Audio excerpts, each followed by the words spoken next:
maladies émergentes par le professeur Simon Akona, recteur de l'université de Parakou, et cela se passait donc à Paris. Enfin, cet après-midi, la sécurité alimentaire donnée par le professeur Jean-Claude Colliat, doyen de la faculté des sciences agronomiques de l'université d'Abomey-Calavi.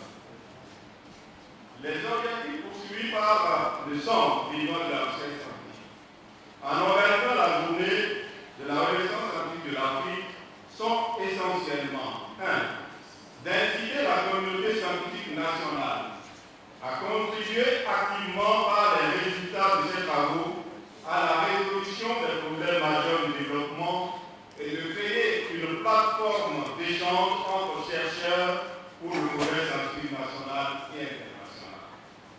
2.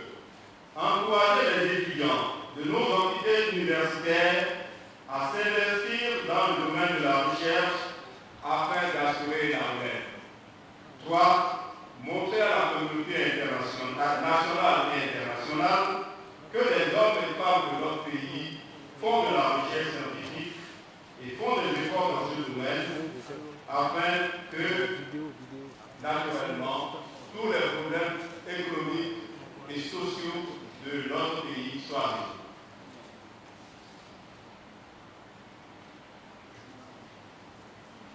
Je voudrais saisir la présente opportunité pour inviter toute la communauté scientifique nationale à s'appuyer